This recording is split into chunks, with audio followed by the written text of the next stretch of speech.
क्या रिसर्च किया आपने, आप बताइए। लाइफ में कुछ हासिल करने के लिए कुछ करना पड़ता है और मुझे हमेशा से ये रहा है कि लाइफ में कुछ नया होना चाहिए। तो आपका कैसा एक्सपीरियंस था, कौन सा प्रोफेशन आपको सबसे ज़्यादा पसंद आया? मुझे एक्चुअली क्राउन लेना था और काफ़ी सारे शोज़ देखती थी, फेमिना मिस इंडिया और भी काफ़ी सारे बड़े बड़े टाइटल्स हैं जहाँ पे मैंने पार्टिसिपेट तो किया, लेकिन unfortunately due to age issue कि वहाँ पर एज कैटेगरी एक है, नंबर है, तो वहाँ पर उसकी वजह से मेरी एप्लीकेशन रिजेक्ट हुई। एंड जैसे आपने फीमेल के लिए बताया, मेल के लिए भी आप मतलब जैसे आजकल मेल्स होते हैं वो हैंड प्रैक्टिस करते हैं, मास्टरबेशन करते हैं, तो उसके लिए आप क्या कहना चाहोगे? उसकी नहीं, क्या प्रॉब्लम थी? कि आप एक फादर नहीं बन पाएंगे, एक बच्चा पैदा नहीं कर पाएंगे, आपका स्पर्म काउंट 0 हो जाएगा। आपको कितनी मुश्किलें आई लाइक मॉडलिंग लाइन में? मॉडलिंग में देखिए अभी तो मेरी शुरुआत है, 5 साल हो चुके हैं और मैं एज अ जज, as a celebrity chief jury जाती हूँ शोज़ में। बच्चों के शोज़ भी होते हैं, बड़ों के शोज़ भी होते हैं। जैसे फीमेल के अंदर ऐसी कौन सी चीज़ है जो उसको बहुत ज़्यादा प्रॉब्लम देती है? ब्रेस्ट कैंसर आपने बताया मेरे को, आपने डिस्कवरी भी करी है उसकी। आपके हिसाब से क्या प्रॉब्लम्स ऐसी हैं जो उनको प्रॉब्लम दे सकती? So let's invite doctor Suruchi Sharma. So ma'am, कैसे हैं आप? मैं ठीक हूँ, आप कैसे हैं? मैम बहुत ही अच्छा हूँ मैं। कैसा लगा आपको हमारे स्टूडियो में आकर? बहुत अच्छा लगा और आई विश कि मैं नेक्स्ट टाइम भी जल्दी आ रही हूँ। Definitely ma'am. मैम आज बहुत सारी बातें करने वाले हैं मैम, लेकिन उससे पहले मेरा एक इंटरेस्टिंग क्वेश्चन आपसे ये है कि आपके नाम के आगे साइंटिस्ट भी है, डॉक्टर भी है, राइटर भी है और मॉडल भी है। तो आप क्या हो, मतलब मैं समझना चाह रहा हूँ कि सारी डेजिग्नेशन एक साथ संभालना कितना मुश्किल है? मुश्किल कुछ नहीं होता लाइफ में, आपको सिर्फ हासिल करना होता है, मेहनत करनी होती है। और अगर आप मेहनत एक अच्छे तरीके से, एक अच्छे वे में कर रहे हैं, किसी गाइड के नीचे अगर कर रहे हैं कि लाइक आपकी लाइफ में कोई आपको गाइड करने वाला है, आपके पेरेंट्स या फ्रेंड्स या फिर आपके टीचर्स, तो आप लाइफ में बहुत कुछ हासिल कर सकते हैं। लेकिन सुरुचि मैम, कि जैसे मैंने देखा है कि डॉक्टर अगर गायनाकोलॉजिस्ट होता है तो वो एक और डिग्री बना लेता है, मान लो आगे पढ़ लेता है, लेकिन डॉक्टर उसके बाद फिर मॉडल, जस्ट लाइक अपोजिट, पूरा अपोजिट। तो कैसे आपने सोचा मॉड्यूल में? Basically I am a health professional and doctor मेरा मेडिकल रिसर्चेज जो कि मेरी खुद की इंडिपेंडेंट रिसर्चेज हैं, और उसके साथ में हेल्थ में काफ़ी सारे इंडिपेंडेंट रिसर्च करने के बाद फिर साइकोलॉजी में स्टडी करने के बाद उसके बाद मुझे एज अ टाइटल डॉक्टर मुझे मिला। एंड उसके साथ में साइंटिस्ट जो है वो मैंने काफ़ी कम उम्र में रिसर्चेस करना स्टार्ट किया था, तो इस वजह से मुझे साइंटिस्ट का अवार्ड मिला। उसके बाद से मेरे नाम के साथ साइंटिस्ट शुरू क्या किया गया। रिसर्च किया आपने, आप बताइए ब्रेस्ट कैंसर के ऊपर मेरी रिसर्च थी, चाइल्ड हेल्थ के ऊपर मेरी रिसर्च थी, एंटीनेटल हेल्थ जो कि गर्भवती महिलाएं और गर्भवती अवस्था जो होती है, अगर बच्चा आप डिलीवर कर चुके होते हैं उसके बाद जो इश्यूज होते हैं हेल्थ को लेकर, मेंटली फिजिकली, उसके ऊपर मेरी 200 पेशेंट्स के ऊपर रिसर्च रही है। तो दिल्ली एनसीआर की 200 महिलाएं सारे ही टॉपिक्स में मैंने शामिल की थी और उस बेसिस पे मेरी रिसर्चेस पब्लिश्ड भी हुई और as a article with ISBN number और ISSN नंबर के साथ इंडिया के नॉर्थ जोन, साउथ जोन में एज अ चैप्टर यूनिवर्सिटीज़ में पढ़ाई भी जा रहे हैं। अरे वाह, मतलब यूनिवर्सिटी पढ़ाया जाता है जो आपने रिसर्च? यस, जो मैंने पढ़ा, जो मैंने अपना सीखा अपनी लाइफ में पढ़ा और उसको अपनी लाइफ में अप्लाई किया, उसके बाद सोसाइटी को दिया कि आप लोग उसको समझें और अपनी लाइफ में फॉलो करें, ताकि आज के कॉम्प्लेक्स टाइम में क्या है, बहुत सारे हेल्थ इश्यूज हैं, ठीक है। और एक बच्चा जब पैदा होता है उसके साथ ही वो जैसे ही 2 या 3 साल का होता है तो उस पर एकेडमिक बर्डन आता है, तो एकेडमिक बर्डन आने के साथ साथ गाइडेंस की कमी होती है। तो ज़रूरत पड़ती है कि अगर आपके पास पहले से ही कुछ ऐसे रिसोर्सेज हैं, कुछ ऐसे नॉलेज की चीज़ें अवेलेबल हैं जिससे कि आप कुछ सीख सको और आगे बढ़ सको, तो वो चीज़ें लाइफ में होनी चाहिए। तो उसको ईजिली एक्सेस कर पाएँ और समझ पाएँ, लोगों तक आराम से वो चीज़ मिल पाए, पहुँच पाए। तो उसके लिए मैंने कुछ अपने दिमाग से रिसर्चेस करना स्टार्ट किया, अपने टीचर्स की मदद से, अपने जो भी मेरा सर्कल था। और लकीली आई एम ब्लेस्ड कि पेरेंट्स का सपोर्ट भी रहा है और साथ में फ्रेंड्स का भी और टीचर्स भी। एंड मॉडल कैसे, मतलब एकदम अपोजिट? लाइफ में कुछ हासिल करने के लिए कुछ करना पड़ता है और मुझे हमेशा से ये रहा है कि लाइफ में कुछ नया होना चाहिए। आपको हमेशा निरंतर कुछ ना कुछ ऐसा प्रयास करते रहना चाहिए जिससे कि आपकी लाइफ चलती रहे और आप बोर भी ना हो और आप जो आप अपनी लाइफ में चाहते हैं तो उसको भी आप अचीव कर सकते हैं। तो आपका कैसा एक्सपीरियंस था, कौन सा प्रोफेशन आपको सबसे ज़्यादा पसंद आया? मैं कहना चाहूँगी कि मैं ज़्यादातर अपने शौक को ज़्यादा फॉलो करती हूँ, क्योंकि मुझे हेल्थ रिसर्चेज बहुत अच्छे लगते हैं। कुछ लाइफ में नया करना है, प्रैक्टिकल करना है। अगर आप थोड़ा साइंस में इंटरेस्ट रखते हैं तो आप चाहेंगे कि आप अपनी लाइफ में कुछ नया करें, डेली कुछ नया लेकर आएँ सोसाइटी को। अगर आप अच्छे दिल के हैं तो आप सोसाइटी को कुछ देना चाहेंगे इन रिटर्न, कि अगर आपने कुछ लाइफ में हासिल किया एज अ स्टूडेंट तो आप सोसाइटी को रिटर्न करें और अपने से छोटे बच्चों की हेल्प कर पाएँ। जैसे स्टूडेंट्स हैं तो उनको आप एक मोटिवेट कर सकते हैं कि किस तरीके से हमारी लाइफ थी, हमारी स्ट्रगल्स थी। अभी तो आज के टाइम में गूगल अवेलेबल है, सोशल मीडिया अकाउंट्स हैं, पब्लिकली इतना रीच है कि आप अगर एक मैसेज डाल देते हैं व्हाट्सएप पे तो हज़ारों लोग आपकी हेल्प के लिए आते हैं। लेकिन हमारे टाइम में आई एम 89 बोर्न और उस टाइम पे गूगल का जो आना हुआ है वो गूगल 2004 के बाद में स्टार्ट किया गया मार्केट में और उसके बाद उस पे रिसर्चेस टॉपिक्स काफ़ी सारी चीज़ें अवेलेबल हुई। लेकिन हमारे टाइम में फ़ोन भी ईज़िली एक्सेस नहीं था, राइट? तो आज के टाइम की सिचुएशंस और जो पहले के टाइम की सिचुएशंस थी बोथ आर डिफरेंट। अभी सोसाइटी में बहुत सारी चीज़ें एक्सेस हैं, आप ईज़िली सब कुछ एक्सेस कर सकते हो, सोर्सेज़ हैं, अवेलेबल हैं। But at that time 90s born 80s born kids they don't have the sufficient resources कि वो कुछ पढ़ पाएँ, कुछ समझ पाएँ या फिर गाइड इवन आज के टाइम में व्हाट्सएप पर एक मैसेज भी काफ़ी अच्छा मैसेज भी आपको मोटिवेट कर सकता है। बट पहले के टाइम में आपको बहुत सारी रिसर्चेस करनी होती थी, लाइब्रेरी जाना होता था कि कहीं काश कोई अच्छी बुक मिल जाए, मैं कुछ सीख पाऊँ, लाइफ में आगे कुछ कर पाऊँ। अगर आपके पेरेंट्स पढ़े लिखे नहीं हैं, तो आपको और ज़्यादा स्ट्रगल करनी होगी लाइफ में कि आप किससे अपना प्रॉब्लम शेयर करेंगे, किससे आप गाइडेंस ले सकते हैं। और अच्छे दोस्त मिलना बहुत खुशनसीबी होती है कि अच्छे दोस्त नहीं मिलते हैं, तो अच्छे दोस्त होना भी बहुत ज़रूरी है कि अच्छे दोस्त क्या होता है कि वो आपको गाइड भी करते हैं प्लस सपोर्ट भी करते हैं और प्लस कुछ चीज़ें जो आप अपने पेरेंट्स के साथ शेयर नहीं कर सकते, अपने टीचर्स के साथ शेयर नहीं कर सकते, अपने दोस्त के साथ शेयर कर सकते हो, तो उससे कहीं न कहीं आपको सॉल्यूशन भी मिलता है प्लस मेंटली आप रिलैक्स फील करते हैं। ग्रेट। एंड जैसा कि आपने मतलब बताया मेरे को, तो मॉडलिंग आपका शौक है ना? हाँ, मुझे एक्चुअली क्राउन लेना था और काफ़ी सारे शोज़ देखती थी, फेमिना मिस इंडिया और भी काफ़ी सारे बड़े-बड़े टाइटल्स हैं जहाँ पे मैंने पार्टिसिपेट तो किया लेकिन unfortunately due to age issue कि वहाँ पर एज कैटेगरी एक है, नंबर है, तो वहाँ पर उसकी वजह से मेरी एप्लीकेशन रिजेक्ट हुई।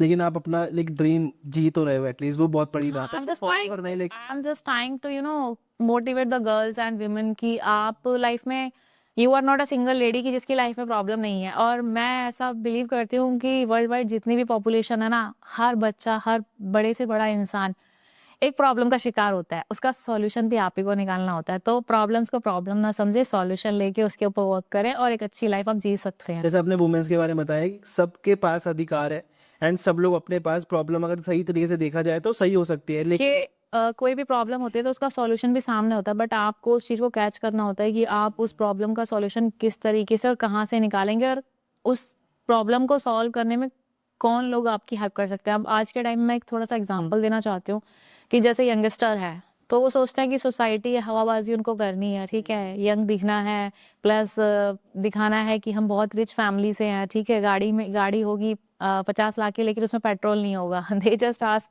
कि भैया तुम मेरी गाड़ी में पेट्रोल डला देना, ठीक है। वो अपनी एजुकेशन को हाईलाइट ना करके अपने एजुकेशन, अपने कैरियर को एक मेन मुद्दा ना मानकर वो चाहते हैं कि यार हमें ये करना है, हमें लाइफ में मतलब घूमना फिरना है, ऐश करना करने है। के बाद तो बहुत ही दिखावा हो गया है। ठीक है, दिखावे की जो दुनिया है ना, तो मैं एक सजेशन यही देना चाहूँगी आप लोगों को कि जो बच्चे हैं या जो यंग एज के बच्चे हैं, कॉलेज गोइंग स्टूडेंट्स हैं, तो भाई आप अपनी एजुकेशन पे फोकस करो, अपने आसपास कुछ चीज़ों को सुधारो क्योंकि आप सोसाइटी में रहते हो और आपको सोसाइटी को सुधारने का काम भी आप ही का है।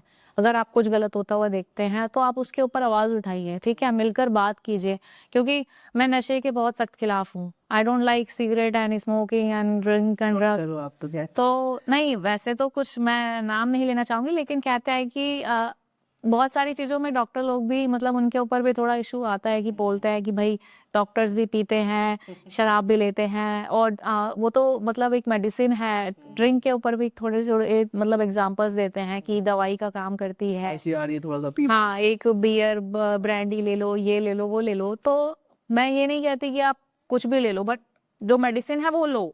लेकिन ये ड्रिंक्स को स्पेशली जाके बियर बार, क्लब्स, पार्टीज़ में कंज़्यूम करना इवन दो फीमेल्स जो कि महिलाएँ सोच रही हैं कि भाई पुरुष कर सकते हैं तो भाई वहाँ पर कंपैरिज़न नहीं करना चाहिए क्योंकि आपके ऑर्गन्स आपको एक बेबी को डिलीवर करना है, ठीक है?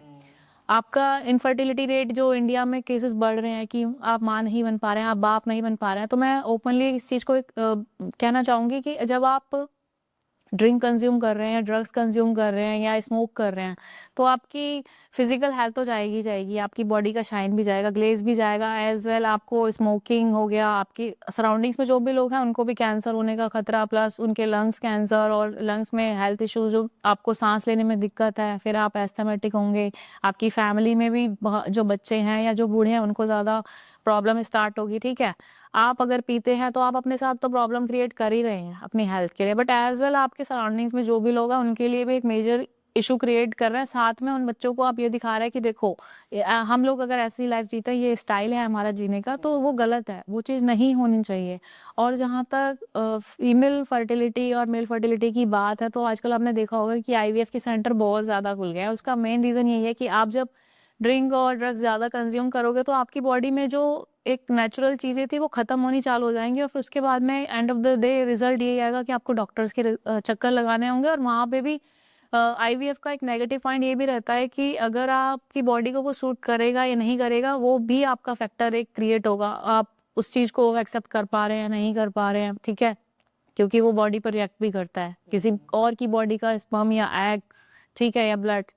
जब आप एक बॉडी में दूसरी बॉडी का ब्लड यूज़ करते हैं, ट्रांसफ़र करते हैं ट्रांसफ्यूज़न में, तो उसमें भी एक रिस्क बढ़ जाता है बीमार होने का, ठीक है। तो मेन चीज़ ये होती है कि आपको लाइफ में अगर आप ड्रिंक, स्मोक और ये अगर ऐसी सिंपल लाइफ आप जिएंगे, अच्छा खाना खाएंगे, हेल्दी फूड लेंगे, अभी जंक फूड पे बहुत ज़्यादा बच्चे, छोटे छोटे बच्चे आ गए हैं। तो मैम मेरा आपसे अगला सवाल ये है कि जैसे आजकल कोई ऐसा केस आपने देखा होगा कि जहाँ पे बेबी कंसीव करने में बहुत लोगों को दिक्कत आती है, और आजकल तो बहुत ज़्यादा दिक्कत है। पहले तो 6-6 8-8 बच्चे होते थे घरों में, अब एक एक आज के उनको डेट बहुत में मुश्किल एक या होता है। दो बेबी भी नहीं हो पा। आपके हिसाब से इसकी सबसे ज़्यादा प्रॉब्लम्स ड्रिंकिंग और बाहर की चीज़ें हैं, लेकिन आपने कोई ऐसा केस अटेंड करा हो जो आपको लगा हो कि यार अलग है बिल्कुल? देखिए आपका जो मेंटल हेल्थ है वो और जो फिजिकल हेल्थ है वो दोनों ना एक दूसरे पर डिपेंड है, ठीक है, वो एक दूसरे के पार्ट है। लाइक जैसे एक सिक्के के दो पहलू होते हैं। अगर आपकी मेंटल हेल्थ सही नहीं है तो भी आपके हेल्थ में आपको हार्मोनल बहुत सारे फैक्टर्स को फेस करना होता है, और उसके साथ में क्या होता है, वो इश्यूज आगे जाके क्रिएट होते हैं, ठीक है, कि आप मेंटली डिस्टर्ब हैं, ठीक है, आपकी बॉडी में हार्मोन रिलीज नहीं हो रहे हैं जो एक बेबी के लिए चाहिए, तो आपको प्रॉब्लम होगी और आपको फिर से डॉक्टर के पास विजिट करना होगा। प्लस अगर मेल हैं और आप ड्रिंक करते हैं, स्मोक करते हैं, ठीक है, हाईली ड्रग्स कंज्यूम कर रहे हैं, तो obviously it is a highly risk factor कि वो आप शायद फादर ना बन पाए, ठीक है, आपका स्पर्म काउंट ना हो, और जीरो स्पर्म काउंट होने की वजह से फिर आप बेबी कंसीविंग में बिल्कुल भी प्रॉब्लम होगी, और फिर आपको आईवीएफ का ही एक रास्ता देखना होगा, तो इसलिए। एंड कोई ऐसा केस आपके पास कभी आया हो जिससे आप शॉक्ड हो गए हो? शॉक्ड ऐसे केस तो कोविड में थे, लेकिन वो केस प्रेगनेंसी के ही थे, लेकिन वो आईवीएफ से रिलेटेड नहीं थे। उसमें ये था कि उसके हस्बैंड का एक्स्ट्रा मैरिटल अफेयर चल रहा था, एंड वो उनकी न्यूली वेडिंग जो है हुई थी, शादी हुई, शादी होने के बाद में उसने कंसीव किया, और कोविड की वजह से वो अपने पार्टनर से बोर फील होने लगा, और उसके साथ ही फिर वो चला गया घर छोड़कर। अच्छा। तो हाँ, उस कंडीशन में क्या था कि लड़कियों को मैं ये सजेशन देना चाहूँगी कि अगर आप किसी से शादी के रिश्ते में जुड़ते हैं, बंधते हैं, तो पहले तो आप उस लड़के का बहुत अच्छे से पता लगा लीजिएगा, ठीक है, कि वो इंसान आपके लायक है या नहीं है। साथ ही साथ आपको उसकी हैबिट्स भी पता होनी चाहिए कि अगर वो लड़का पहले से ही ड्रिंक, स्मोक या ड्रग्स ले रहा है या फिर और कोई लीगल मैटर्स में इन्वॉल्व है, तो ऐसे लड़के के साथ आप अपने रिश्ते कायम मत कीजिए। साथ ही में पेरेंट्स से भी एक रिक्वेस्ट रहेगी कि आप अपने बच्चों पर अपना बर्डन तो बनाते हैं कि आप उनसे ड्रीम देखते हैं, एक्सपेक्ट करते हैं कि आपके बच्चे बड़े होकर आपका नाम रोशन करें, ठीक है, लेकिन उस तरीके की सपोर्ट आप जो ज़रूरत होती है एक बच्चे को, क्योंकि मैं भी बच्ची रही हूँ और बड़ी हुई हूँ, धीरे धीरे मैंने भी लाइफ में सीखा है। तो कहना यही चाहूँगी कि जो भी पेरेंट्स, जब आप एक माँ बाप बनते हैं तो आप अपने बच्चे की प्रॉपर केयर कीजिए, उनसे खुल के बात कीजिए और डेली कन्वर्सेशन रखिएगा। ये नहीं है कि आप अपने ऑफिस टाइम में बिजी हैं कि मेरी वाइफ देख लेगी या मेरा हस्बैंड संभाल लेगा या मेड संभाल लेगी या फिर आपके दादी नानी ये सब आपके बच्चे को संभाल लेंगे। तो जो एक मॉम डैड का और जो रिलेशन बच्चे के साथ होता है वो कोई और नहीं बचपन से ही बिल्डअप होता है, और आपको क्या है कि आपको उस रिश्ते को हमेशा लाइफ टाइम कायम रखना होता है, ताकि आपकी जब शादी हो तो आपके घर में एक खुशनुमा माहौल बना रहे, आपकी लाइफ में कोई स्ट्रगल ना हो, क्योंकि मेंटली डिस्टर्बेंस फैमिली से ही स्टार्ट होता है, और आप अपने ऑफिस में, अपनी लाइफ में, अपने कैरियर में आगे बढ़ सकते हैं अगर आपकी फैमिली सपोर्टिव है, आपके पेरेंट्स सपोर्टिव है, आपके फ्रेंड सपोर्टिव, आपके टीचर सपोर्टिव है। तो आप किसी ऐसे इंसान को फॉलो मत कीजिए जिसकी गाइडेंस ही गलत हो। तो जैसे आपने बताया कि घर में मतलब एक हेल्दी एनवायरनमेंट रहता है जब एक डॉक्टर घर में होता है, तो आपके घर में कैसा एनवायरनमेंट होता है जब जैसे आप ही डॉक्टर हो, तो एक पूरा डिसिप्लिन रहता है, या फिर कैसे मतलब कि हाँ ये भी नहीं खाना, ये चॉकलेट नहीं खानी, या फिर ऐसे नहीं रहना, और तो थोड़ा वो है? मैं डॉक्टर्स के साथ में डॉक्टर्स मेडिकल प्रोफेशनल हो गई, और स्टडी एक इसका बहुत बड़ा हिस्सा रही है, क्योंकि आप जब कुछ पढ़ लेते हैं, कुछ सीख जाते हैं लाइफ में, तो आपको उस चीज़ से ना नॉलेज मिलती है, और एक नॉलेज जो है बहुत बड़ा सोर्स होती है किसी भी चीज़ को आगे बढ़ाने में। मेरे फादर रिटायर्ड पुलिस ऑफिसर हैं अभी, और जो पुलिस की फैमिली होती है वो बहुत ही डिसिप्लिन फैमिली होती है। तो मेरे फादर थोड़े स्ट्रिक्ट थे और अभी भी हैं, बट एज के साथ थोड़ा होता है कि वो थोड़ा मैनेज होता है, चीज़ें मैनेज की जाती हैं। तो फादर का हमेशा से ये रहा है कि हमारे घर में मैंने जंक फूड कभी नहीं आया, ठीक है? स्मोकिंग और ड्रिंक तो वो तो बहुत दूर की बात है। तो वी आर अ कट्टर ब्राह्मण फैमिली जहाँ पे ऑनियन गार्लिक भी नहीं आता है। अच्छा। तो हाँ, सो मेरी डिसिप्लिन तो शुरू से ही रहा है। डिसिप्लिन शुरू से रहा है और मैंने आईएएस का एग्ज़ाम भी क्रैक किया था 2013 ऑनवर्ड्स में, प्री उसका क्लियर हो गया था। मेन के टाइम पे मैं उस एग्ज़ाम को क्वालीफाई नहीं कर पाई, बैठ नहीं पाई क्योंकि मैं खुद हॉस्पिटलाइज़ थी। ओह!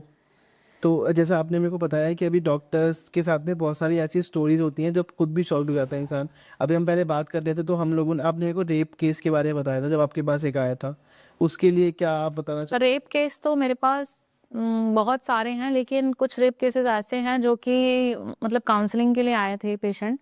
तो उसमें ये था कि मैम एक आम आंसर दो उससे पहले मैं पूछना चाहूँगा कि जब आपके पास कोई रेप केस आता है तो डॉक्टर्स उसको कैसे देखते हैं? मतलब क्या क्या होता है उनके दिमाग देखिए उनके कुछ लीगल फॉर्मेलिटीज़ होती हैं, ठीक है? अगर मेडिकल के टर्म में मैं बात करूँ तो कुछ लीगल फॉर्मेलिटीज़ होती हैं जिसमें वो पूरी करनी होती हैं और दोनों कॉन्फिडेंशियल होती हैं। जैसे कुछ? अ, एक वो प्रॉपर फॉर्म होता है। अब फॉर्म में आपको सारी पर्सनल इन्फॉर्मेशन आपको शेयर करनी होती है, क्या इंसिडेंट है, क्या बच्चे की हालत है, ठीक है? वो क्या है और फैमिली में क्या किस तरीके से जो भी मतलब सस्पेक्टेड है, तो वो सारी चीज़ें आपस में मतलब डॉक्टर एंड पेशेंट के बीच का एक रिलेशन होता है, ठीक है? लेकिन मेरे पास जो केसेस थे वो क्रिमिनल केसेस, क्रिमिनल साइकोलॉजी से रिलेटेड लाइक कि ऑनलाइन मैंने ज़्यादा देखे हैं। तो ऑनलाइन में यही था कि जो बच्चा अपने पेरेंट्स से शेयर नहीं कर पाता वो आप जब उसको एक एज़ अ फ्रेंड ट्रीट करते हैं, वो एज़ अ डॉक्टर भी नहीं, आपको किसी को ट्रीट करने के लिए उसका दोस्त ही बनना होता है। सही बात है।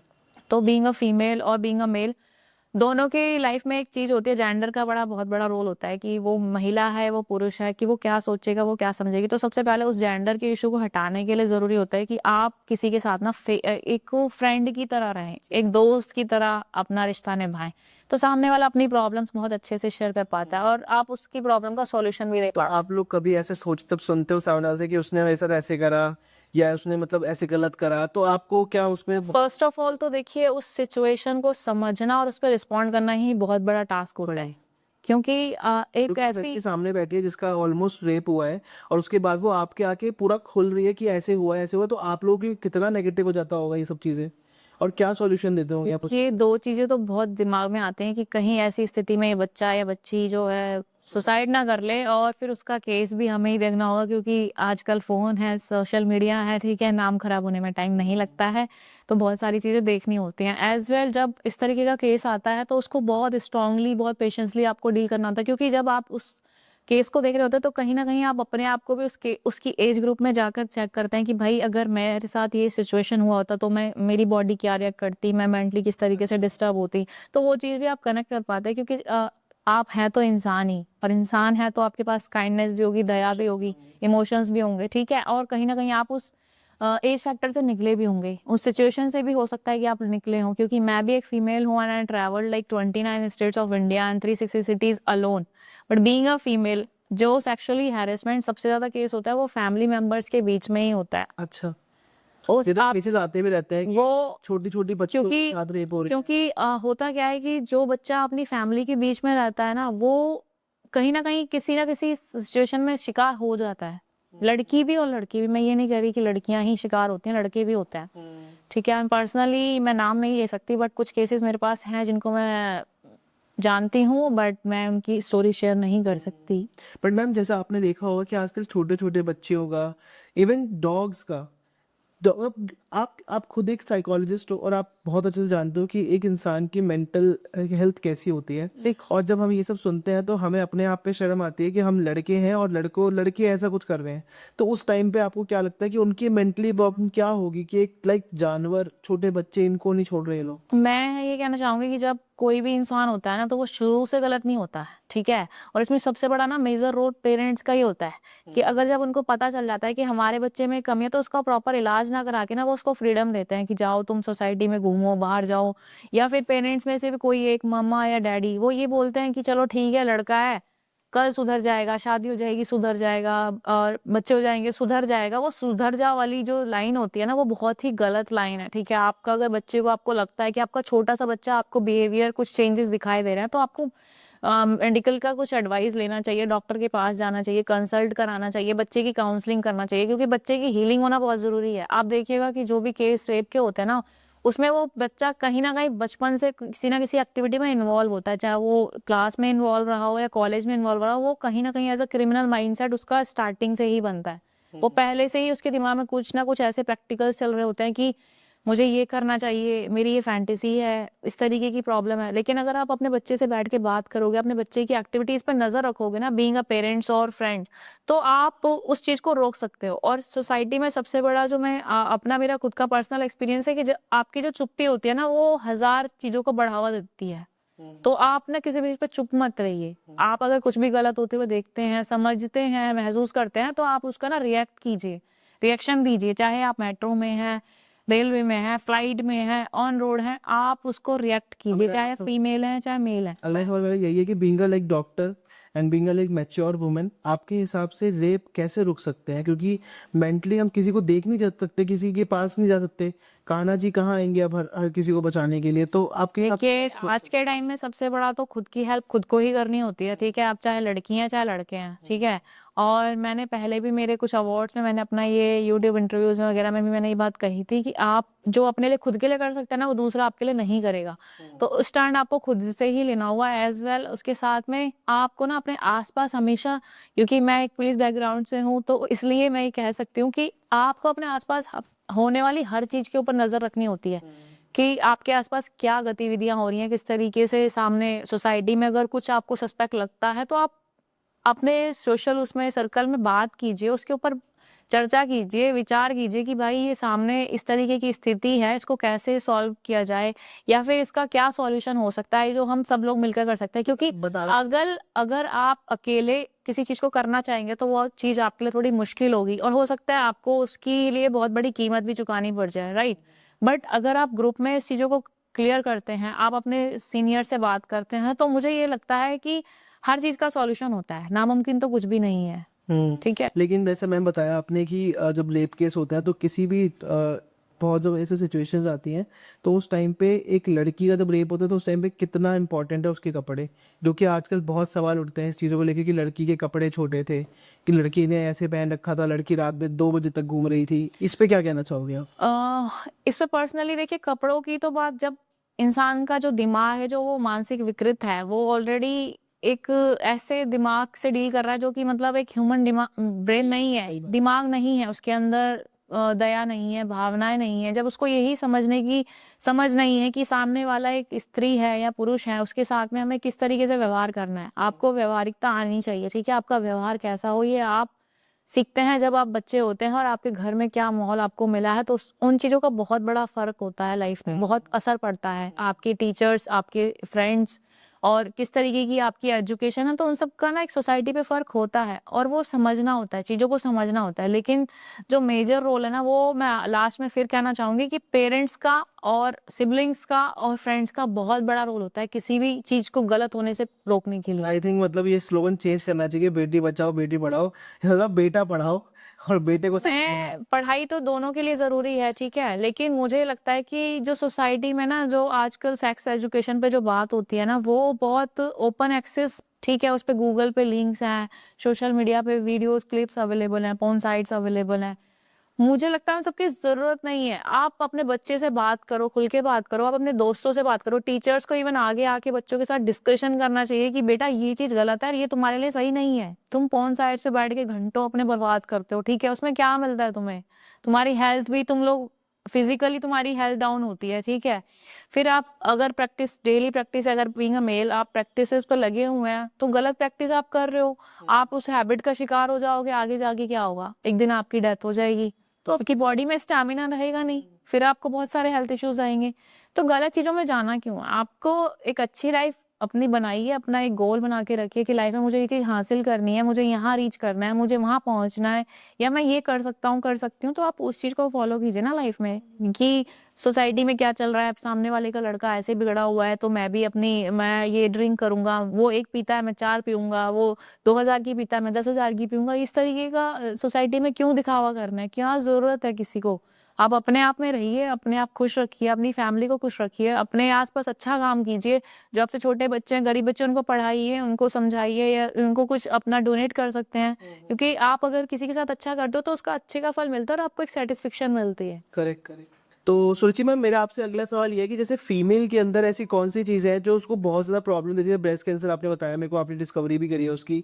आपके हिसाब से क्या प्रॉब्लम्स ऐसी हैं जो उनको प्रॉब्लम दे सकती हैं? देखिए, अगर आपको पेन हो रहा है आपके अंडर आर्म्स में, जो आपकी बगलें होती हैं, ठीक है? या फिर वहाँ पे कोई दाना है, कोई फुंसी है, फोड़ा है, तो उसको ना आपको इग्नोर नहीं करना होता है। अच्छा। आप चाहे जैसे ही आप बड़े होते हैं, एडल्टहुड में जाते हैं, 12 से 14 साल की उम्र में जब आपके पीरियड्स स्टार्ट हो रहे होते हैं और आपको कोई गाँठें, किसी तरीके की सूजन या फिर कहीं से आपको ब्लीडिंग होती है, इंटरनल ब्लीडिंग होती है, तो आपको डॉक्टर से कंसल्ट करना होता है।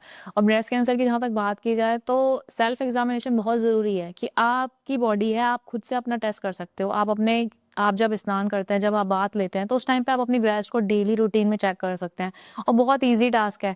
किसी से कुछ शेयर करने की ज़रूरत नहीं है, कहीं जाने की ज़रूरत नहीं है। आपको हल्का-सा भी कुछ उभार उसमें या गाँठें महसूस होती हैं आपके अंडर आर्म्स में, आपकी बगलों में और आपके निपल, ब्रेस्ट में, या फिर कोई लिक्विड आपको डिस्चार्ज होता है, व्हाइट कलर का कोई डिस्चार्ज होता है, तो आप डॉक्टर से कंसल्ट कर सकते हैं। तो ये अर्ली डिटेक्ट एक आप बोल सकते हैं कि आपने पहले ही अपने लिए सॉल्यूशन निकाल लिया है और आपको उस रिस्क पर पहुँचने की ज़रूरत नहीं है। आप पहले से ही क्योर किए जा सकते हैं। डॉक्टर से कंसल्टेंसी बहुत ज़रूरी है और खुद का ख़्याल। मेडिकल कंसल्टेंसी, हाँ। और हाँ, डिप्रेशन की जहाँ तक बात की जाए, तो आपका अगर मेंटली आप स्ट्रेस रहेंगे ना, तो आपके हार्मोनल इम्बैलेंस होंगे बॉडी में और उससे भी कहीं न कहीं आपकी हेल्थ इफ़ेक्ट करेगी। तो बेटर है कि आप अपने आप को मेंटली और फिज़िकली दोनों तरीके से फिट रखिए। एंड जैसे आपने फीमेल के लिए बताया, मेल के लिए भी आप मतलब जैसे आजकल बहुत सारे मेल्स होते हैं वो हैंड प्रैक्टिस करते हैं, मास्टरबेशन करते हैं, तो उसके लिए आप क्या कहना चाहोगे? उससे मैं क्या प्रॉब्लम होती है? देखिए, कोई भी चीज़ अति सभी चीज़ की बुरी होती है, ठीक है? अगर आप कुछ भी अति में करते हैं, एक्सेस में करते हैं, तो आपको कहीं न कहीं हेल्थ इश्यूज़ देगी। अब बॉयज़ की बात की जाए, तो जहाँ तक लड़कों का सवाल है, ठीक है? वो एजुकेशन की बात की जाए, तो बेसिकली मैं कहना चाहूँगी कि टीचर्स इस मुद्दे पे खुल के बात करें, अपने बच्चों को, अपने स्टूडेंट्स को समझाएँ कि बेटा, आपको इन सब चीज़ों में ध्यान ना लगा के अपनी पढ़ाई पे ध्यान लगाना चाहिए, ठीक है? और दूसरा, जहाँ स्पर्म की बात की जाती है, तो स्पर्म बॉडी में एक आपको फिट रखने के लिए भी काम करता है कि अगर आप डेली डिस्चार्ज करेंगे, डेली हैंड प्रैक्टिस करेंगे, तो उससे क्या होगा कि आपको जब आप बड़े होंगे, आप फादर बनने की एज पे होंगे, तो आप इनफर्टिलिटी रेट का प्रॉब्लम होगा और फिर आप फर्टाइल करने में दिक्कत करेंगे कि आप एक फादर नहीं बन पाएंगे, एक बच्चा पैदा नहीं कर पाएंगे, आपका स्पर्म काउंट 0 हो जाएगा। तो ये चांसेस हैं कि आपको आगे जाके दिक्कत हो, तो बेटर है कि आप उन चीज़ों पे ध्यान ना लगाएँ। और रही बात जहाँ तक पोर्न साइट्स की, आप जहाँ पर मूवीज़ वगैरह देखते हैं, तो ये सब बेकार की चीज़ें हैं, उन सब पे टाइम वेस्ट नहीं करना चाहिए, क्योंकि उस पे देखिए, उसमें जहाँ तक मुझे लगता है पेड कुछ चार्जेस भी रहते हैं कि आप अगर कुछ इस तरीके की साइट्स पे जा रहे हैं, तो शायद कुछ अमाउंट आपको पे करना होता है। तो बेटर है आप एक अच्छी लाइफ़ जिए, आप अपना ख़्याल रखिए, अपने आस-पास के लोगों का ख़्याल रखिए, अपने दोस्तों से बात कीजिए। अगर आपको कुछ लगता है कि बॉडी में चेंजेस आ रहे हैं, ठीक है? तो आप डॉक्टर से कंसल्ट कर सकते हैं ना। इतना भी इंडिया में महँगा नहीं है कि आप किसी डॉक्टर से कंसल्ट ना कर पाएँ। और एक डॉक्टर तो लाइक भगवान का रूप होता है कि आपको वो एक दूसरी ज़िंदगी। जो डॉक्टर से ज़्यादा ना, वो आपके दोस्त होते हैं, ठीक है? कोई भी मेडिकल प्रोफ़ेशनल, वो नर्सिंग स्टाफ है या फिर मेडिकल प्रोफ़ेशनल्स हैं या फिर डॉक्टर्स हैं, क्योंकि इंडिया में हेल्थ में बहुत सारी चीज़ें हैं, ठीक है? और एक हॉस्पिटल लाइन में कम से कम 50 ऐसे डायरेक्टर्स होते हैं, जो कि मतलब आपके लिए हेल्पफुल होते हैं और आपकी लाइफ़ में आगे हमेशा काम ही आएँगे, करेक्ट। ठीक है? तो आप सलाह किसी से भी ले सकते हैं, बट लीजिए उसी से जिसकी सलाह आपको लगे कि हाँ, ये एक प्रोफ़ेशनल है, पढ़ा-लिखा है, समझदार व्यक्ति है। तो जैसे मैम आपने मुझे थोड़े अलग एक्सपेक्ट पे चलते हैं, डॉक्टर्स के बारे में हमने बहुत बातें करी। जैसे मैंने देखा कि आप मॉडल भी हैं। तो एक मॉडल जो होती हैं वो बहुत, एक मॉडल को ना बहुत ही अलग तरीके से देखा जाता है आज की दुनिया में भी, कि मॉडल जितने भी हैं कि आप पुराना जितना चलता हुआ है कि मतलब इनको तो गलत काम करने पड़ेंगे पहले, या फिर कुछ गलत होगा इनके साथ में उसके बाद ये मॉडल बनेंगी, मतलब ये एक अलग तरीके से देखा है। इसके लिए कुछ बताइए। सिनेमा जगत जो कहते हैं कि जो चांदनी आपको दिखाई देती है आपकी आँखों से, ठीक है? उसमें स्ट्रगल बहुत ज़्यादा है, ठीक है?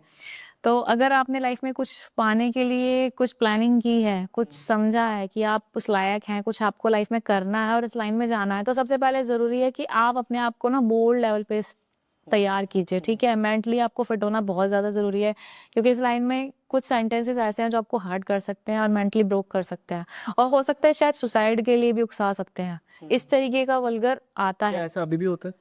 देखिए, वो डिपेंड करता है कि एक इंसान, एक लड़की या लड़का जब कमज़ोर पड़ता है ना, तो ये चीज़ें कमज़ोर इंसान के साथ ज़्यादा होती हैं। तो मैं यही कहना चाहूँगी कि आप कमज़ोर ना पड़ें, ठीक है? जहाँ पर आपको लगता है कि सामने वाला गलत है, तो वहाँ या तो आप उसको आंसर कीजिए या फिर आप उस चीज़ को छोड़ दीजिए। आप आगे से दोबारा से मेहनत कीजिए, बट हाँ, जब आप मेहनत करते हैं तो उसका फल ज़रूर मिलता है। जैसे बहुत सारे ऐसे सेलिब्रिटीज़ हैं, हीरोइंस हैं जो खुद कहती हैं कि मुझे ये सब करना पड़ा या फिर मुझे ऐसे ऑफर्स हुए तो मैंने मना कर देखिए, दिया। लड़की होना ही एक बहुत बड़ी बात होती है, ठीक है? जब एक लड़की का जन्म होता है ना, तो उसके जन्म के साथ ही ना पहली बात तो ये जुड़ जाती है कि ये मतलब इस हमारी नहीं है, बोझ है, ठीक है? और साथ ही बाहर जाएगी, हमें इसको पढ़ा के क्या करना है, ठीक है? या फिर हम इसके बारे में इतना क्यों सोचें, जो भी सोचना होगा वो ससुराल वाले देखेंगे, ठीक है? तो लड़कियों की लाइफ हमेशा से ना ये रही है कि यहाँ पर मायके वाले ना देख के ससुराल वाले देखेंगे, ठीक है? ससुराल वाले कहते हैं कि जब मायके वालों ने कुछ नहीं किया तो हम क्यों कुछ करें, क्योंकि ये तो उनकी बेटी थी। तो लड़कियों की लाइफ में हमेशा ना 2 चीज़ें, 2 पहलू रहे हैं, मायके वाले, ससुराल वाले। बट बीइंग अ फीमेल मैं ये कहना चाहूँगी कि सबसे पहले ना आप अपने आप को खुद को मजबूत कीजिए। आप अपने पेरेंट्स की बातें भूल जाइए कि वो क्या बोलते हैं, क्या समझते हैं। आप अपने जो भी इन-लॉज़ की बात करते हैं, ठीक है? आपको लाइफ़ आपकी है, आपको अपने हिसाब से जीना है, ठीक है? मैं ये नहीं कह रही कि आप जाके अय्याशियाँ कीजिए, ठीक है? लड़कों के साथ में एक्स्ट्रा मैरिटल अफ़ेयर या प्री मैरिटल अफ़ेयर रखिए, ठीक है? वो चीज़ गलत है, ऑब्वियसली गलत है, क्योंकि जो चीज़ सोसाइटी में बनी है, कुछ रूल्स अगर बने हैं, तो वो सभी के भले के लिए बने हैं, ठीक है? आपको अगर कोई लड़का या लड़की पसंद है, तो आप उसके साथ बैठ के बात कीजिए अच्छे से और समझिए कि क्या सच में वो आपके साथ आने वाले 20, 30, 40 साल रह पाएगा उस घर में? जिसके साथ आप रहना चाहती हैं, रहना चाहते हैं, ठीक है? अपने पार्टनर को समझना बहुत ज़रूरी होता है, ठीक है? क्योंकि आधी लाइफ़ जब आप किसी के साथ रहते हैं, तो उसका स्ट्रेस जो लेवल है ना, वो वहीं से पता चलता है कि इसके घर में ये माहौल होगा और इस तरीके से इसको सपोर्ट भी मिलेगा या फिर प्रॉब्लम्स आएँगी। और फिर आपको कल को बच्चा भी पैदा करना है, आपको बेबी भी होगा, तो बेटर है कि आप अपने पार्टनर को समझें। फिर किसी बच्चे को जन्म आप दे रहे हैं, तो उसमें क्या होगा, आपके ऊपर उस रिस्पॉन्सिबिलिटी तो आएगी, लेकिन वो बच्चा भी वही सीखेगा जो आप जिस तरीके की आपके घर में एटमॉस्फेयर है, ठीक है? आपने जो सीखा है, वो बच्चा भी वही सीखेगा और आप समाज को क्या देंगे इन रिटर्न? वो बच्चा भी वैसा ही बनेगा। अगर आप ड्रिंक करते हैं, ड्रग्स लेते हैं, तो वो बच्चा भी आगे जाके कहीं न कहीं कुछ साल में वो सब करेगा और फिर हो सकता है उसका एंड हो जाए, आपका भी एंड हो जाए, डेथ हो जाए। अचानक से डेथ होगी, ठीक है? सेकंड पॉइंट पे अगर मैं कहना चाहूँ, तो अगर आप भी जब आप पेरेंट्स बनते हैं, ठीक है? आप सबसे पहले समझदारी से काम लीजिए कि आपके बच्चे के लिए सही क्या है। किसी और के कहने में ना चलें कि भई आपको कोई कहता है कि भई तेरा बच्चा खेलने में अच्छा है, बट तू इसको पढ़ा, तू इंजीनियर बना, तो वो चीज़ गलत है। क्योंकि आपको पता है कि आपका बच्चा खेलने में अच्छा है, तो वो देश के लिए भी खेल सकता है, ठीक है? विश्व में नाम कमा सकता है। तो आप अपने बच्चों को सपोर्ट करो। बच्चों को सपोर्ट करना बहुत ज़रूरी है। जहाँ तक लड़कों की बात है ना, तो मुझे पर्सनली ये लगता है कि अभी तक की जो सबसे ज़्यादा काउंसलिंग्स है ना, वो ज़्यादातर मेल्स ही रही हैं। अच्छा, मतलब मुझे लगता है लड़के बताते ही नहीं होंगे। नहीं, मेरे साथ में एक चीज़ अच्छी ये रही है कि मुझे लोग बहुत अच्छे से अपनी स्टोरी शेयर कर पाते हैं, अपना दर्द शेयर कर पाते हैं और उसके बाद उनका सॉल्यूशन भी निकाल पाती हूँ कि आप इस तरीके टॉक्सिक से होती है ना, थोड़ा बोल देती है। नहीं, देखिए वाली बात है। देखिए एक इंसान ना एक दूसरे इंसान को समझ तब पाता है जब आप उसकी ना प्रॉब्लम्स को दिल से समझते हैं, दिल से कनेक्ट कर पाते हैं। अगर आप किसी के साथ जुड़े ही नहीं हैं, तो फिर आप उसका क्या सॉल्यूशन देंगे? फिर तो इट्स अ मनी मेकिंग थे आपने लड़कियाँ ज़्यादा आपसे एक्सप्रेसिव हो जाती होंगी ना? या लड़के ज़्यादा? मेरे साथ में आई एम ब्लेस्ड टचवुड कि लकीली दोनों ही लोग मतलब मुझसे कोई भी अपना पेन शेयर कर पाता है और मतलब मुझसे अगर किसी तरीके की हेल्प चाहिए उनको तो वो मांग पाते हैं कि मैम आप प्लीज़ ये हेल्प कर दीजिए या दीदी आप ये बता दीजिए इस तरीके से हेल्प कर दीजिए या फिर हो सकता है कई जगह मुझे फ़ोन पर भी बात करनी होती है कि ठीक है मैं आपके पेरेंट्स से बात करती हूँ या मैं आपके हस्बैंड से या वाइफ से बात करती हूँ मैं देखती हूँ कि आपका क्या केस है मैं क्या हेल्प कर सकती हूँ तो इस तरीके के केसेस अब मुझे देखने होते हैं और मैं देखती भी हूँ। एंड आपको कितनी मुश्किलें आई लाइक मॉडलिंग लाइन में? मॉडलिंग में देखिए अभी तो मेरी शुरुआत है 5 साल हो चुके हैं और मैं एज़ अ जज, as a celebrity chief jury जाती हूँ शोज़ में, बच्चों के शोज़ भी होते हैं, बड़ों के शोज़ भी होते हैं। मेरा पहला शो था जो 2020 में था और इंडिया आइकॉनिक फैशन इंडिया की तरफ से ऑर्गेनाइज़ था और उसमें मैं एज़ अ शो स्टॉपर रही। उसके बाद से वो दिन है और आज का दिन है कि मैं एज़ अ जज ही जाती हूँ, as a celebrity chief jury जाती हूँ। और बच्चों के शोज़ जज करती हूँ, साथ में फीमेल्स के शोज़ भी जज करती हूँ। वहाँ पे काफ़ी सारी Mrs India, miss India and mister India इस तरीके के शोज़ जो इंटरनेशनल और नेशनल होते हैं, उनको मैं जज करती हूँ और वहाँ पे अपना ओपिनियन रखती हूँ।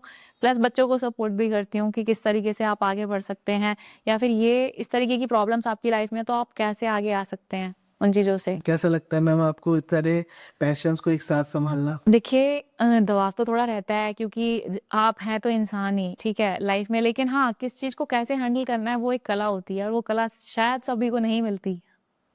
सही बात है। तो सुरुचि मैम, आप कौन से भगवान को मानते हो? मैं देखिए बीइंग अ ब्राह्मण, गणेश जी हमारे सबसे प्रथम पूजनीय देवता हैं, तो उनको, साथ ही शिव परिवार जो कि एक पूरी फैमिली है और अलग-अलग पावर्स देती है, और साथ में हनुमान जी। तो ये पूरी फैमिली मेरी एक फैमिली की तरह है और मैं एक ब्लेस्ड चाइल्ड हूँ कि मुझे मेरी मम्मा ने विश में मांगा था माता वैष्णो देवी से। तो तो इसीलिए आपकी लाइक लव मैरिज हुई है या arranged? I am not married yet. Oh yeah, तो आपका कहीं मतलब अगर आप कोई रिलेशन में हो आप किसी के साथ अभी, या कैसे?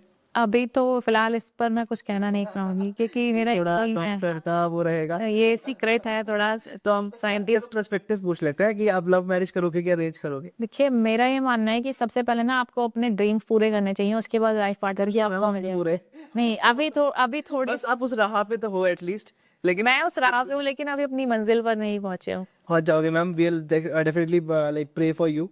बट फिर भी मेरे क्वेश्चन का आंसर नहीं मिला मेरे को कि आप लव मैरिज, आपको क्या लगता है क्या सही है? देखिए मुझे ये लगता है कि ना जो भी पार्टनर आपका होता है ना, तो आपको ना उसके साथ आने वाले अपनी लाइफ के मतलब हाफ ऑफ द लाइफ आपको देनी होती है, ठीक है। तो आपको एक ऐसा पार्टनर चूज करना चाहिए जो आपको मेंटली फिट भी रखे, फिजिकली फिट भी रखे और फाइनेंशियली भी हेल्प करे, एकेडमिकली भी हेल्प करे, ठीक है। तो मुझे ऐसा लगता है कि पैसे से ज्यादा ना दिमाग से थोड़ा इंसान का ठीक होना जरूरी है कि वो और आपको समझे, वो आपको समझे प्लस सपोर्ट करे कि आपको एक्चुअली आपको पेन कब है, कहाँ कैसे सपोर्ट करनी है। आप अगर अपनी फैमिली के साथ हैं और वहाँ कोई दिक्कत है तो किस तरीके की सपोर्ट देनी है, और अगर आप अपने ससुराल में हैं वहाँ पे किसी तरीके की कोई दिक्कत है तो वहाँ पे किस तरीके से आपको आपके लिए एक स्टैंड लेना है, आपको किस तरीके से सपोर्ट करनी है। क्योंकि ज़्यादातर मॉम वॉइस में ये होता है कि मम्माज वॉइस कहते हैं कि भाई मम्मा ने ये बोल दिया तो ये ऑर्डर है।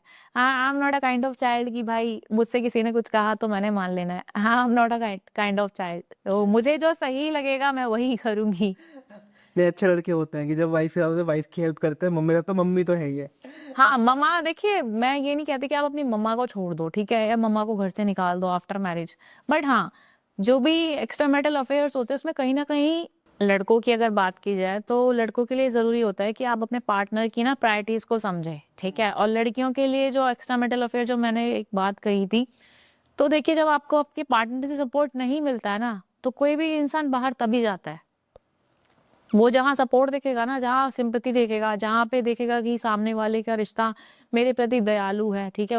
उसके मन में मेरे लिए हेल्प करने की एक फीलिंग है, तो वो हेल्प ही कहीं न कहीं जाके फिर एक्स्ट्रा मैरिटल में कन्वर्ट हो जाती है। तो इसलिए बेटर है कि आप अपने पार्टनर को ही अपना दोस्त बनाओ, वो चाहे मतलब ज़्यादा सुंदर है या ऐसा भी। हाँ, वो चाहे कैसा भी हो। लेकिन अगर आपको नहीं समझ, आपके पास अगर मौका है पार्टनर चूज़ करने का, शादी करने का, अगर पेरेंट्स ने शादी कर दी तब तो आपके पास ऑप्शन नहीं है, तब तो फिर आप दोनों मिलकर बैठ के बात कर सकते हैं, चीज़ों को सुधार सकते हैं, और अगर अगर नहीं हो रहा है तो आप डाइवोर्स ले सकते हैं। शादी करने के बाद हनीमून पे ले जाके धक्का देना तो नहीं करना चाहिए। नहीं, देखिए पार्टनर को चीट करना भी गलत है क्योंकि आजकल क्या है, एक नया फैशन ट्रेंड में बन गया है। जो सिटीज़ हैं, कैपिटल सिटीज़ हैं जहाँ पे कि बहुत मॉडर्न सिटीज़ कही जाती है, दिल्ली और मुंबई, ठीक है, गुड़गाँव, तो ये इस तरीके के हब, क्योंकि मैं एक ट्रैवलर भी हूँ and travel 29 states of India as a solo traveller, तो मुझे जहाँ तक लगता है जब मैं दिल्ली से बाहर जाती हूँ तो लोग मुझे कहते हैं कि मैम दिल्ली में तो ऐसा माहौल है, गुड़गाँव में तो ऐसा माहौल है, ठीक है, ड्रिंक करते हैं, दारू लेते हैं, ड्रग्स लेते हैं, आप तो कुछ भी नहीं लेते पार्टीज़ में, मैं तो कोल्ड ड्रिंक भी लेना पसंद नहीं करती, आई लव टी और कॉफ़ी, ठीक है? तो आपके हाथ में होता है कि आपको कैसे रहना है, आपको कैसे जीना है, वो कोई दूसरा डिसाइड नहीं करेगा, यू आर द बॉस।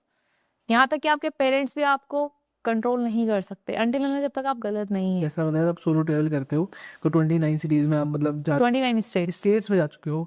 तो 29 स्टेट में सबसे ज़्यादा कौन सा आपको मुझे देखिए नॉर्दर्न रीजन के सबसे ज़्यादा जो पसंद आए हैं वो उत्तराखंड और हिमाचल प्रदेश है, क्योंकि वहाँ की जो खूबसूरती है ना वो बहुत ही खूबसूरती, बहुत ही लोग ज़्यादा। भी अच्छे? और JNK, यस, तो I am a monthly traveller Vaishno Devi, तो मैं जाती थी और मतलब हर महीने माता वैष्णो देवी की दर्शन करते थे। टच वुड, माता के आशीर्वाद से जो कुछ भी है वो माता का दिया हुआ है। तो आप जब एक स्पिरिचुअली गॉड के साथ कनेक्टेड होते हैं तो उसमें आपको ना एक इनर स्ट्रेंथ मिलती है। आप किसी भी बड़ी से बड़ी प्रॉब्लम में अगर खड़े हैं ना, तो आपको उस प्रॉब्लम से लड़ने की जो एनर्जी मिलती है ना वो भगवान से मिलती है।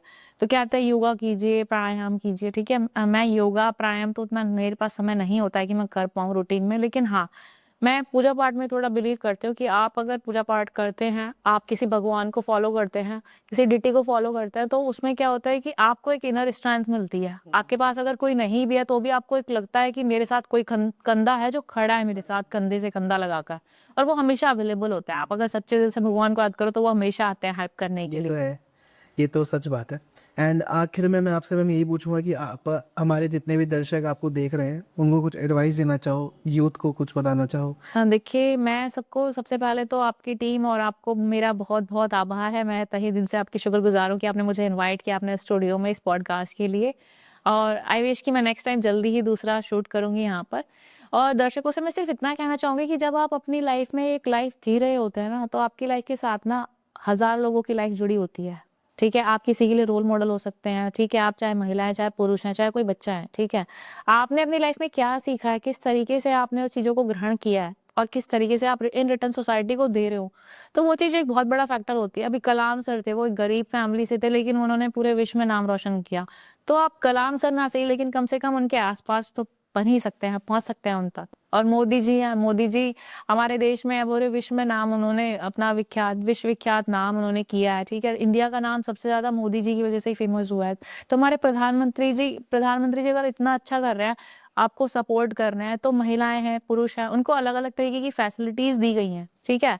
तो आप चीज़ों को समझें, अपनी एक अच्छी लाइफ़ जिएँ, टेंशन फ्री लाइफ़ जिएँ, अच्छा रूटीन लाइफ़ अपनाएँ, योगा कीजिए, प्राणायाम कीजिए, ड्रिंक फ्री रखिए, स्मोक फ्री रखिए, तम्बाकू नहीं लेना चाहिए, ठीक है? क्योंकि मैं आज के यूथ को बहुत देखती हूँ कि बहुत सारे बच्चे जो कि अनपढ़ हैं या फिर पढ़े लिखे हैं, उनको तम्बाकू का बड़ा रूटीन लग गया है कि स्मोक करना है, रूटीन में उनके तम्बाकू और गलत संगति।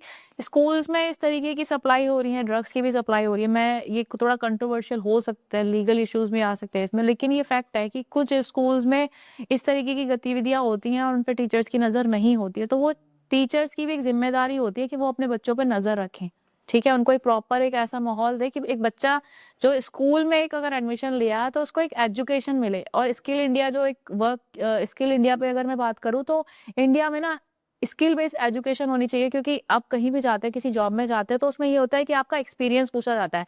बट जब आप किसी कंपनी में अप्लाई करते हैं तो आपके लिए बोला जाता है कि आपके पास तो एक्सपीरियंस ही नहीं है। तो मैं कंपनी के लोगों से एक बात कहना चाहूँगी, उनको एक मैसेज देना चाहूँगी कि सर, जब आप किसी को मौका ही नहीं देंगे तो वो बच्चा आगे फ्रेशर ही रहेगा, वो कभी एक एक्सपीरियंस होल्डर बन ही नहीं पाएगा। तो कंपनी से मेरी अपील रहेगी कि आप जब भी कोई नौकरी के लिए किसी कैंडिडेट को बुलाते हैं ना, तो उसे ना चांस दीजिए, रेदर देन कि आप उसकी एप्लीकेशन को रिजेक्ट करते हैं, उसके रिज्यूम को एक्सेप्ट नहीं करते हैं। तो वो एक बच्चे के लिए बहुत बड़ा सपोर्ट होगा और एक वो बच्चा आगे लाइफ में एक अच्छा कर पाएगा। ठीक है। तो thank you so much guys for listening us. And हम सुन रहे थे डॉक्टर सुरुचि शर्मा को। एंड आज हमने बहुत सारी बातें करी, बहुत ही अलग अलग दिशाओं में गए हम। लाइक डॉक्टर के लिए भी बातें करी, हमने महिलाओं के ऊपर भी बातें करी, हमने साइकोलॉजी के ऊपर भी बातें करी, हमने मॉडलिंग के ऊपर बातें करी, सेलिब्रिटीज़ के ऊपर बातें करी। तो इन सारी बातों के निचोड़ में अगर मैं कुछ कहूँ तो अपने आप पे भरोसा रखना बहुत इंपॉर्टेंट है किसी के लिए भी। And once again thank you so much Suruchi ma'am for coming our show. I love to talk with you. And बहुत सारी चीज़ें हमें सुनने को मिली, समझने को मिली, एंड बहुत ही अच्छा लगा आपसे बात करके। Will definitely take shoot of the podcast because कि हमारी जो जनता होगी, अगर वो आपसे कुछ क्वेश्चंस अगर उनके मन में होंगे तो वो आपसे पूछ सकती हैं। एंड मैम तक अगर किसी को भी पहुंचना है, मैम से कनेक्ट करना है, मैम से कंसल्टेंसी लेनी है, या मैम से लाइक कुछ भी पूछना है आपको, तो हम अपने यूट्यूब के डिस्क्रिप्शन में मैम का एक चैनल या लिंक डाल देंगे ताकि उनकी डीप से आप अवेलेबल बात कर सको।